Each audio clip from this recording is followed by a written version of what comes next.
გამარჯობა. გამარჯობა. ბატონო კახა, როგორ ბრძანდებით? არამიშავს, არამიშავს, მადლობთ. ბატონო კახა, რა ვიცი, თელი დღეა აი ესეთი საშინელი არც ვიცი რა დავარქვა პრინციპში ტალახის სროლა მიდის ერთი მეორეზე და თქვენ სახელს იყენებენ ძალიან ხშირად. ისევე როგორც ჩემი ძმის სახელს და რა მოხდა, რა იყო მან, თუ შეგიძლიათ რომ თქვათ?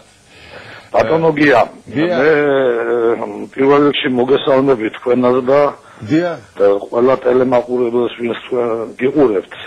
მე თქვენი ხმა მესმოდათ რა მხოლოდ სამწუხაროდ არაჩვენებს მინდოდა მეყურებია თქვენი გადაცემისთვის, მაგრამ ვერ უყურებ ფიზიკურად.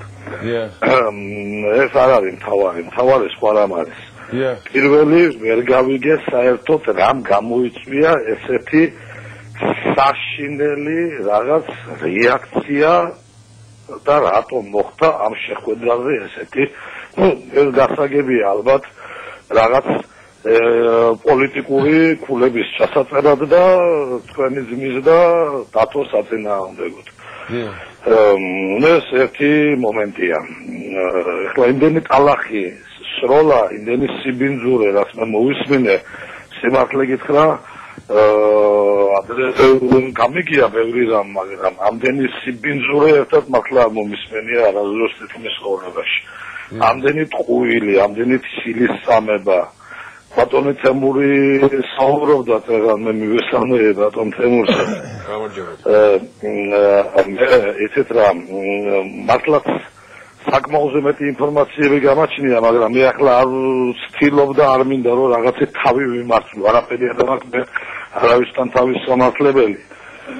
მე და ლევანი და დავითი ერთმანეთს ვიცნობდით, სიმართლე გითხრათ, აბსოლუტურად სწორი ბრძანა მე დღეს უსმინე დათოსას და ლევანისაც, რომ ისინი გავიცანენ მხოლოდ მას შემდეგ, რომ ესაც პარლამენტის წევრები გახდნენ. ეს იმიტომ მინდა აღვნიშნო, რომ რაღაცა დათოს აბრალებენ, ხან ალდაგი, ხან რაღაც სისულელე, ეს აბსოლუტური აბსურდია ყველაფერი, მაგრამ ესეც არ არის მთავარი. მე დღეს მოვისმინე ერევანში საქართველოს პრეზიდენტის განცხადება, რომ თითქოს მე, თურმე, კაცი, რომელიც მთელი ჩემი შეგნებული ცხოვრება საქართველოს ვემსახურებოდი, თურმე მოუძღოდი რაღაც ჯარს წინ თუ კოორდინირებას უკეთებდი და მათ აქვს ეს რაღაც ინფორმაცია და თურმე ჩემი ქვეყნის საწინააღმდეგოდ რაღაცებს გეგმავდი და ვასრულებდი. ესეთი აბსურდი, ესეთი სისულელე, ესეთი უაზრობა როგორ შეიძლება საერთოდ ძალიან ბევრია ეგეთი აბსურდი დღეს დღევანდელ საქართველოში და მესმის გია, მაგრამ აბსურდის დონესაც გააჩნია შეიძლება მე მაპატიე რომ დიდხანს საუბრობ, მაგრამ იცით რა ყველაფერი შეიძლება კახათარგამაძე დააბრალო ადამიანმა 1000 სისულელე მოიგონო, მაგრამ მისი ქვეყნის ღალატი დააბრალო კაცს, რომელმაც თავი გადადო იმისთვის რომ არასდროს არ მეთქვია შემოგია ესა. ყოველთვის ვცდილობდი რომ თავი ამერიდებინა, წავედი, გადავდექი 2001 წლის შემდეგ კომენტარიც კი არ მიცია და ინტერვიუს კი არ მიცია, მაგრამ ყველაფერს აქვს საზღვარი. ახლა დამაბრალო ის რომ ჩემი ქვეყნის საწინააღმდეგო ნაბიჯები გადავდგი. ეს უკვე ზედმეტია და ამას ვეღარ მოვითფენ ალბათ და არ მოვითფენ.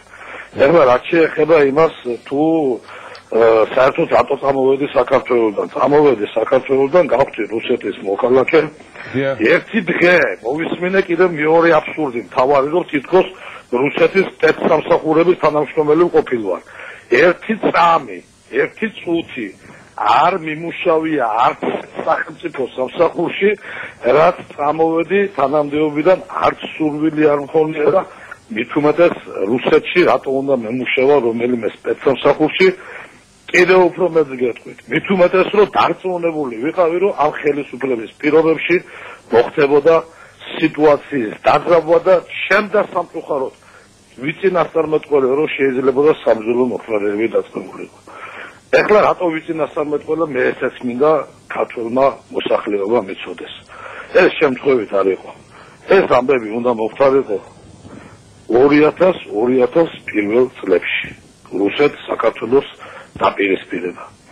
ეხლა რაც შეეხება ძალიან მოკლედ მინდა ვთქვა, მაგრამ არ გავამდის გია, არ ვიცი როგორ მოახერხო.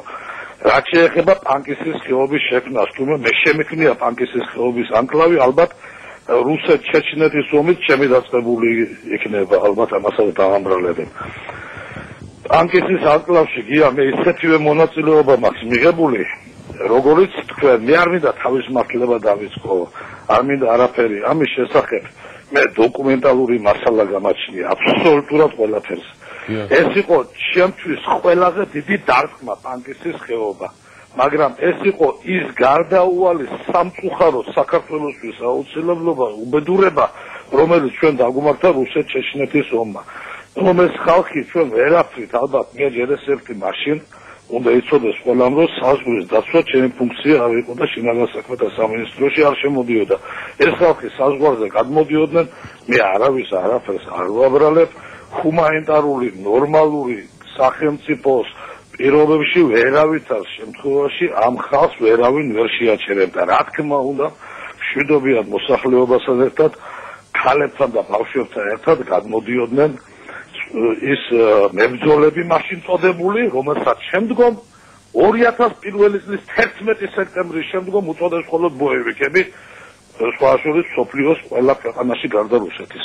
ბატონო კახა, რა მაინტერესებს, იცით, აი დღეს ეხლა ლევანიც მე არც ვიცოდი დღეს გავიგე ეს პირველად პრინციპში აქ არც ქონია ამაზე ლაპარაკი თუ დაუშვათ სად მიდიოდა, ვის შეხვდა, რატო შეხვდა, რატო ხდებოდა ლევანი.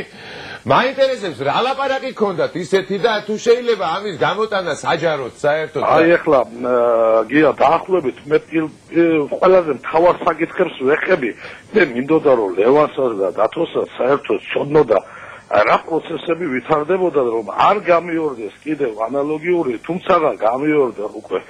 ესე იგი მე ჩემი ინტერესი ის კი არ იყო მხოლოდ რომ ვიღაცას ვთქვათ რაღაცა მე ამდენი წლის განმავლობაში თუ შევინახე ეს მასალები რომელიც ამჭირდებოდა ეხლა ეს არ იყო მთავარი ინტერესი, აქ იყო მთავარი საუბარი საქართველოს მომავალზე და საქართველოს ხვალინდელ დღეზე. მე გია ღრმად ვარ დარწმუნებული რომ ლევანის და დათოს ისეთივე ღრმა პატრიოტები არიან.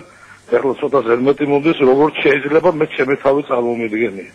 მაშინ, მე გეტყვი ერთ რამეს, მოკლედ გეტყვი ძალიან. მაშინ საქართველოს გადარჩა დიდ კავკასიურ ომში ჩაბმას. აქ იყო გეგმა, რომ ჩვენ უნდა მოხდარიყო პროვოცირება ჩვენსა და ჩეჩნებს შორის, უნდა მოხდარიყო შეტაკება პანკისის ხეობაში, რასაც მოყვებოდა საზღვრების გახსნა და მთელი ეს ბოევიკები, რომლებიც იქ იმყოფებოდნენ, გადმოვიდნენ საქართველოს